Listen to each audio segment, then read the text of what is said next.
আসসালামু আলাইকুম, সুলতানা কিচেনে আপনাদের সবাইকে স্বাগত। আজকের রেসিপি হাতে মাখা ডাল চচ্চড়ি বা ডাল চচ্চড়ি। একটি কড়াইয়ে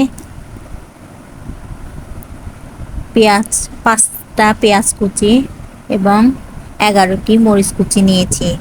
আপনারা আপনাদের স্বাদ মতো যারা যতখানি ঝাল পছন্দ করেন বা যারা যতখানি পেঁয়াজ মরিচ খান সে অনুযায়ী দিবেন। এখানে আমি 1 পোয়া ডাল নিয়েছি। ডালটা ভালো করে ধুয়ে পানি নিংড়িয়ে নিয়েছি। এখানে দিব 1 চামচ জিরা বাটা, হাফ চামচ রসুন বাটা, হাফ চামচ আদা বাটা, 1 চামচ লবণ, কিছুটা হলুদ গুঁড়া, হাফ চামচ ধনিয়া গুঁড়া, কিছুটা রান্নার সাদা তেল।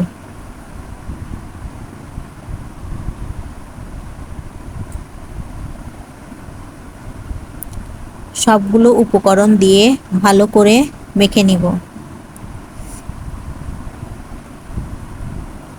এই রেসিপিটাকে ডাল চচ্চড়ি বা হাতে মাখা চচ্চড়িও বলা হয়।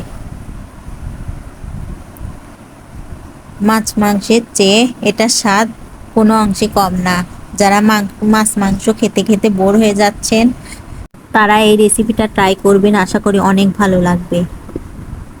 হাত দিয়ে ভালো করে মেখে নিতে হবে ডাল চচ্চড়িটা। এখানে হাতের মাখার মধ্যেই কিন্তু ভালো করে মাখবেন, ডাল চচ্চড়িটা তত স্বাদ হবে। এখানে আমি পরিমাণ মতো পানি নিয়ে নেব। এখানে আমি 1 পোয়া ডাল নিয়েছি, সেই অনুযায়ী পানি দিব। আপনারা যতখানি ডাল নেবেন তার থেকে বেশি পানি দিবেন। এই ডাল চচ্চড়ি একবার খেলে মুখে লেগে থাকবে। এই ডাল চচ্চড়ি আমি আমার মার থেকে শিখেছি, সেই অনুযায়ী করেছি। আশা করি আপনারা করবেন, অনেক ভালো লাগবে। মাছ মাংসের খেতে ভুলে যাবেন এই ডাল চচ্চড়ি খেলে। ডাল চচ্চড়িটা দেখুন, আমি আধা ঘন্টা পরে ফিরে এসেছি। ডাল চচ্চড়িটা প্রায় হয়ে গেছে। এই যে ডাল চচ্চড়িটা হয়ে গেছে। এখন আমি এর ফোড়ন দিব। কিছুটা তেল দিয়ে কিছুটা জিরে নিয়ে নিব। 2টা শুকনো মরিচ চিড়ে দিয়ে দিব। ভালো করে ভেজে নিব।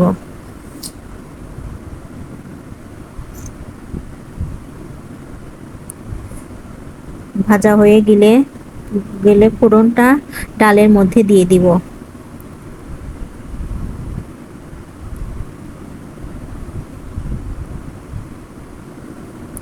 ভালো করে ফোড়নটা মিশিয়ে নিব।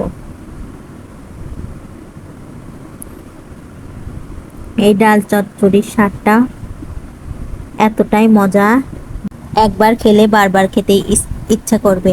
রেসিপিটা যদি আপনাদের ভালো লাগে থাকে আমাকে একটি ফলো দিয়ে পাশে থাকবেন। আসসালামু আলাইকুম।